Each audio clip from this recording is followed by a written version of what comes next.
¿Cuál es la cosa más perturbadora que jamás has presenciado? A principios de este año, me encontraba en el exterior, disfrutando de un cigarrillo, cuando una joven se acercó a mí pidiéndome un encendedor. Al principio parecía completamente normal, pero al acercarse, me di cuenta de que estaba en situación de calle. Su rostro y torso estaban surcados por moretones, evidencias de una paliza, y solo vestía una sudadera, una camiseta sin mangas y ropa interior. No llevaba calzado alguno. La noche también era fría. Le ofrecí el encendedor y, de inmediato, comenzó a acusarme de haberla golpeado y de haber abusado de ella. Procedió a enumerar las terribles acciones que, según ella, yo le había realizado. Comprendí que, probablemente, todas esas cosas le habían sucedido y que estaba atravesando una crisis mental. Repetía una y otra vez, no fui yo, mientras su ira iba en aumento. Finalmente, le dije, lo siento, y entonces pareció recuperar la lucidez. Por alguna razón, lloré de manera incontrolable en el camino a casa, imaginando el infierno por el que ha pasado y cuán injusto puede ser el mundo, esa pobre chica. Aún siento que mi corazón se rompe por ella. Recientemente comencé un nuevo trabajo como recepcionista nocturna en un hotel de la ciudad. Un hotel de presupuesto, nada extravagante. He trabajado en este tipo de empleo antes y aprecio la escasa interacción social, ya que tiendo a ser un poco introvertida. Durante el tercer turno, 2 novios ingresaron a su habitación alrededor de la medianoche. 6 minutos más tarde, uno de ellos salió disparado de la habitación, sosteniendo su brazo cubierto de ese líquido rojo, salpicando el lugar con su torrente rojo hasta llegar a la recepción, suplicándome que lo ayudara. No soy buena con la sangre. Ni siquiera con la mía.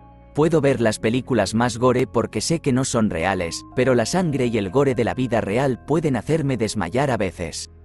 Afortunadamente, no me desmayé. Tuve que tranquilizarlo, asegurándole que todo estaría bien. El líquido brotaba como de una manguera perforada. En medio de la urgencia por salvar su vida y a la espera de la ambulancia, su novio entró por la recepción, estaba hablando por FaceTime con alguien. Con una despreocupación increíble, apenas miró a su pareja, cuya vida estaba tratando de salvar, se burló de la situación y salió del recinto. Resultó ser un intento de homicidio. El otro chico había estado abusando de su novia de manera aterradora durante semanas y había tomado esa noche de cita como la ocasión para finalmente hacerlo. La absoluta apatía y la psicótica desidia de ambos me enfermaron y me llenaron de indignación. Aún sigo trabajando en este hotel. De hecho, ahora estoy allí. No pasan cosas como estas, ni siquiera una vez cada pocos años.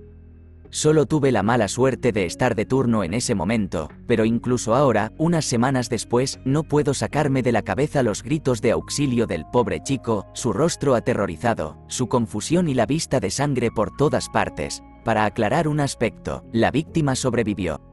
Logré que se quedara conmigo hasta que llegaron los paramédicos poco después. Se pasó por allí unos días más tarde, muy débil, para recoger sus pertenencias. Puede que tenga que comparecer en juicio para dar una declaración, pero ella está viva.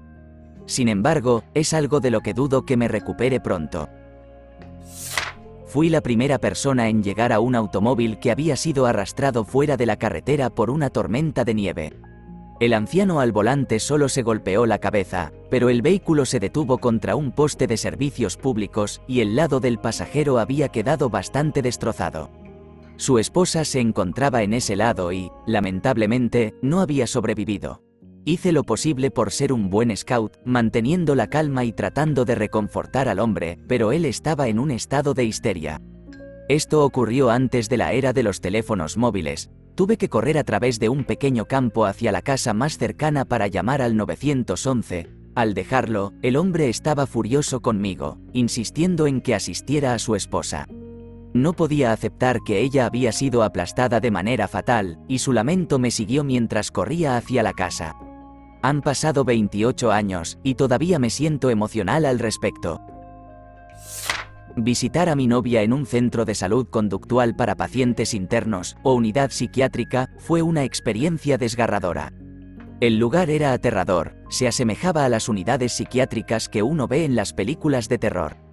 Una amplia sala blanca con luces fluorescentes parpadeantes, 1 o 2 sofás sucios y un pequeño televisor fijado al techo.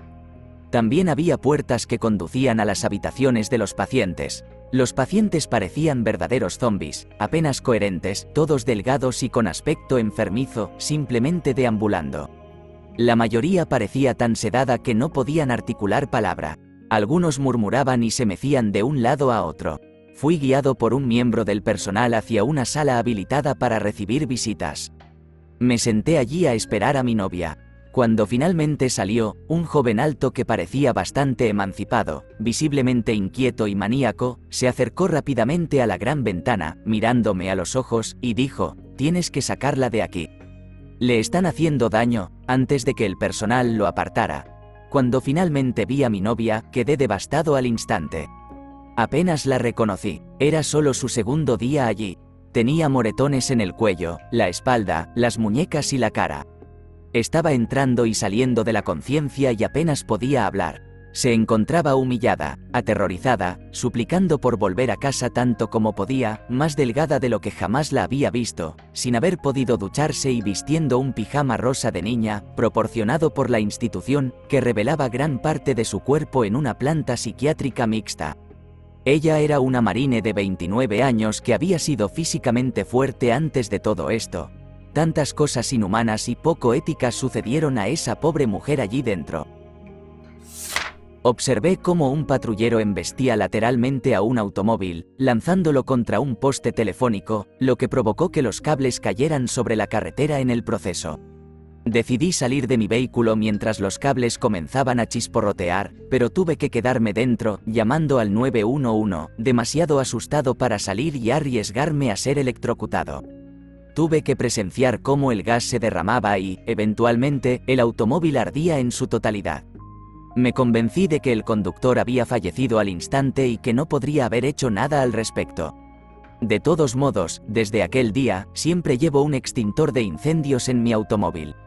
Al parecer, el policía estaba viajando a una velocidad de aproximadamente 165 km por hora en su empeño por ayudar a otro oficial que ya tenía a un sospechoso de robo mediante la amenaza de un arma y esposado. Así que el oficial provocó la muerte de un inocente al azar. La familia llegó a un acuerdo extrajudicial con la ciudad justo cuando yo me dirigía a declarar como testigo, y el policía se jubiló anticipadamente. Para empeorar la situación, hubo actividades corruptas entre los policías. El agente que tomó mis datos, los perdió, y le informó al investigador estatal que yo nunca estuve en la escena. Lamentablemente, no tenía idea de cuál era el nombre del policía, y los investigadores estatales mostraban evidente molestia porque alguien había manejado mis datos y los había perdido. Fui consejera escolar durante varios años hasta que me trasladé a la administración. Tuvimos una estudiante de secundaria que padecía una enfermedad terminal, pero asistía a la escuela siempre que podía. Su salud se deterioraba lentamente y no tenía muchos amigos debido a su escasa presencia en el colegio. Conversábamos cada vez que lograba venir, amaba la lectura. Era su refugio. Desafortunadamente, a medida que avanzaba su enfermedad, perdió la vista. Un día llegó a mi oficina, llorando, y me dijo: «No quiero estar sola en la oscuridad». Nunca logré superar esa frase. Tuve que cambiarme a la administración porque me atormentó durante años. Mi esposa y yo sosteniendo a nuestro primer hijo recién nacido, de 5 semanas, mientras lo desconectábamos del soporte vital.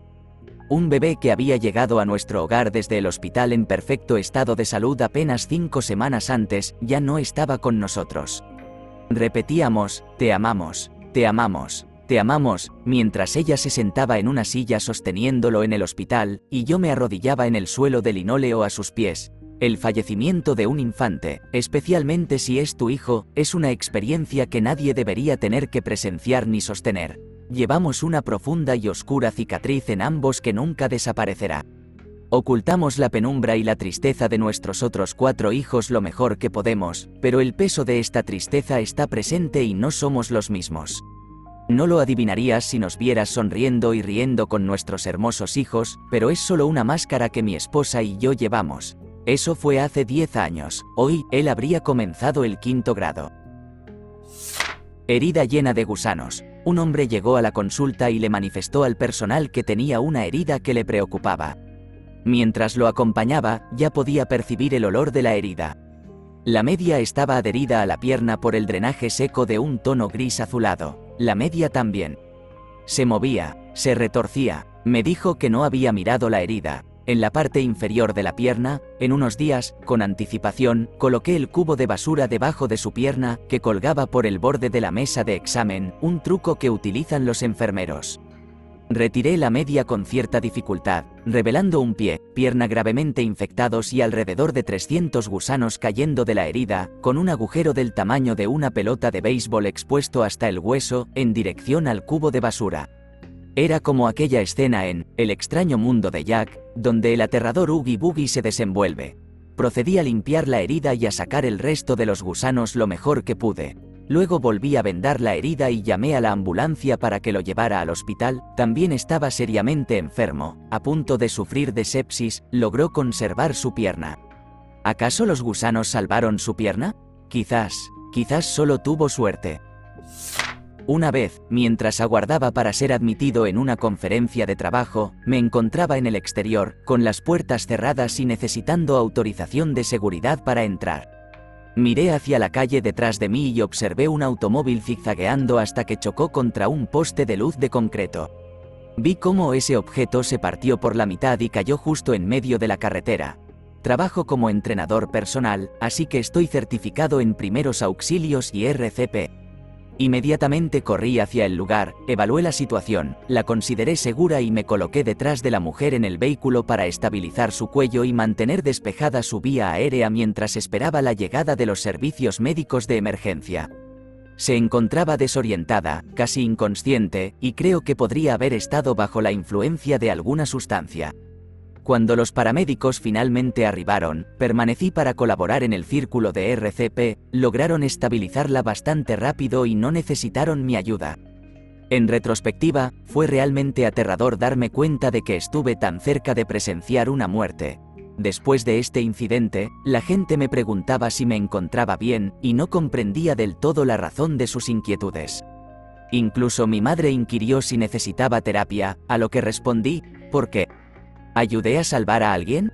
Durante las siguientes semanas, seguí teniendo pesadillas en las que era testigo de accidentes, escuchaba el sonido del poste rompiéndose y me despertaba en pánico sobre si alguien resultó herido. Así que, en verdad, mi corazón está con los técnicos de emergencias médicas. No tengo idea de cómo logran enfrentar esto cada día. Yo presencié la muerte de un hombre en un accidente de motocicleta. Mi novia y yo estábamos dando un paseo por las montañas. Subimos por una colina y un ciclista nos hacía señas con frenesí.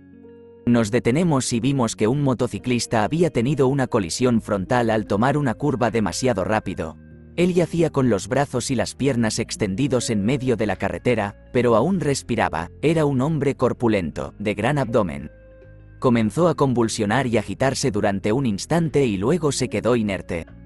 Unos hombres en una camioneta se bajaron y comenzaron a practicarle resucitación cardiopulmonar, pero ya era demasiado tarde. La mujer que lo atropelló estaba histérica, gritando. Recordaré esos gritos por el resto de mi vida. Mi novia y yo nos detuvimos, encontramos un lugar para contemplar la puesta de sol, nos abrazamos y lloramos. Fue brutal presenciarlo, pero, sinceramente, fue una experiencia de la que crecí mucho. Me enseñó lo frágil que es la vida y cómo las circunstancias pueden cambiar en un instante. Tuve que asistir a una clase en la morgue de Los Ángeles debido a un conducir bajo la influencia que recibí cuando tenía 21 años. Antes de que entráramos al congelador del almacén repleto de cuerpos, anunciaron que éramos afortunados, ya que habían recibido un cadáver una hora antes. Una mujer yacía desnuda sobre una camilla, dispuesta a ser pesada en su gran balanza. Había fallecido por sobredosis esa mañana y estaba embarazada de 8 meses y medio. No sé si lo perturbador fue que estuviera desnuda y pudiese ver cuán avanzado estaba su estado, o si su apariencia serena, como si simplemente estuviera durmiendo, fue lo que impactó. Era una mujer hermosa, se la veía en paz. Algunas personas se desmayaron y tuvieron que ser escoltadas fuera del lugar, otros lloraban.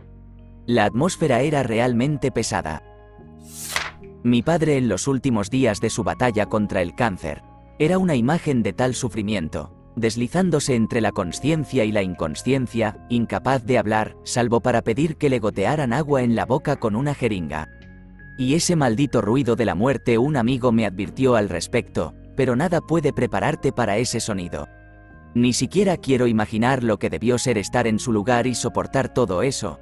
Si deseas una idea de lo perturbador que fue, consideré sinceramente poner fin a su sufrimiento.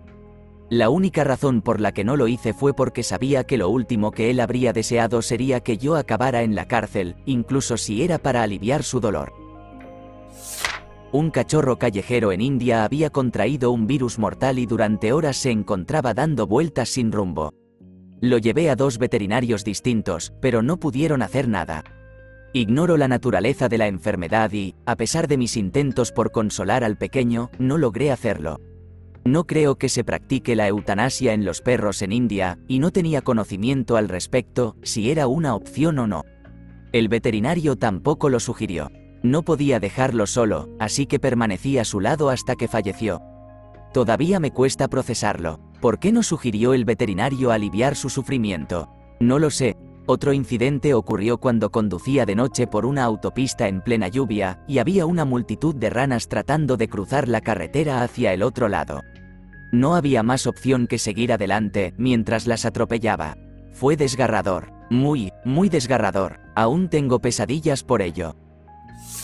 Mi padre fue hospitalizado y en algún momento un coágulo de sangre se desplazó hacia su corazón, provocando que sufriera un paro cardíaco. Trabajaron en él durante 20 minutos y finalmente recuperó el pulso. Fue colocado en un respirador artificial y eventualmente tuve que tomar la decisión de desconectarlo. Cuando retiraron el tubo de respiración, no me pidieron que saliera ni me advirtieron, y escuché y vi cómo lo extrajeron de su pecho, mientras su cuerpo se convulsionaba y temblaba al dejar de respirar para siempre. Ese ruido resuena en mi mente de manera continua. Nunca podré sacudirme la imagen de aquella espantosa escena. Han pasado 2 años y aún no comprendo por qué no simplemente le administraron una sobredosis o alguna solución más pacífica. Mi último recuerdo de mi padre es tan doloroso que va más allá de lo soportable. Alquiler de casas flotantes. Otra casa flotante está retrocediendo con una joven en la parte trasera, vistiendo un abrigo de punto, observando la popa de la embarcación. Un idiota en su bote decide que es gracioso empujarla al agua. Ella se sumerge y queda atrapada en las aspas del motor. Nuestros compañeros de la casa flotante son todos salvavidas, saltamos al agua y yo pido unas gafas de buceo. Gran error. Miro debajo del agua y veo a la mujer, atrapada entre las hélices. Su pierna está mutilada hasta el muslo, con su tobillo pendiendo del tendón de Aquiles. Logramos liberarla y la llevamos a una de las casas flotantes. Su piel es tan pálida como el papel, semi-inconsciente. Se pueden observar todas las capas de su pierna, incluyendo el hueso. Intentamos colocar un cinturón alrededor de su pierna para detener la pérdida de sangre, pero no queda más sangre que perder. 15 segundos después de sacarla, pierde el conocimiento. Sabíamos que no había posibilidades de que sobreviviera, pero continuamos practicando la resucitación cardiopulmonar hasta que llegó ayuda adicional. He tenido 2 experiencias impactantes. La primera fue una fiesta en casa. Era un año mayor que la mayoría de mis amigos, en un pequeño pueblo donde todos estábamos muy unidos. Nos estábamos preparando para una fiesta, ya que el padre de mi amigo se encontraba en Sturgis. Al llegar a su casa para descargar todos los suministros, recibe una llamada de su padre. Su madre había sufrido un aneurisma fatal, sus padres estaban divorciados, pero seguían siendo mejores amigos, así que ambos estaban en estado de shock y profundamente consternados. Mi amigo quería llevar a cabo la fiesta en honor a su madre, y nos entregamos a ella como nunca antes.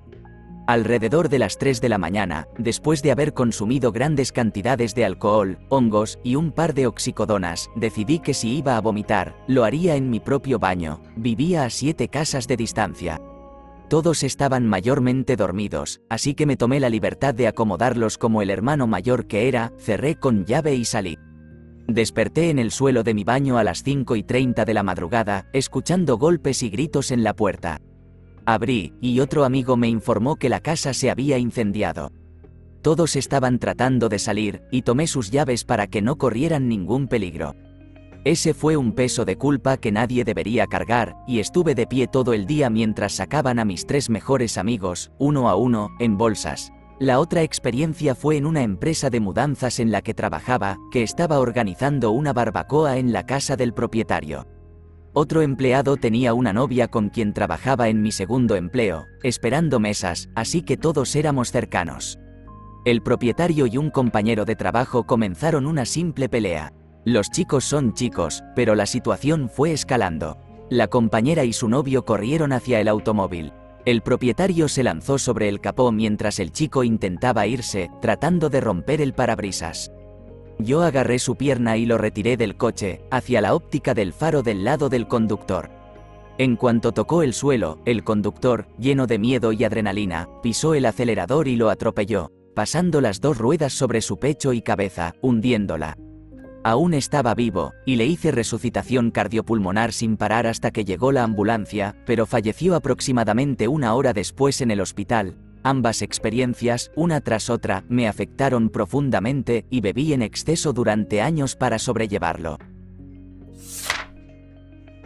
¿Te gustó el video? Regálanos un me gusta, deja tu comentario y suscríbete para que así no te pierdas de los nuevos videos que subimos todos los días.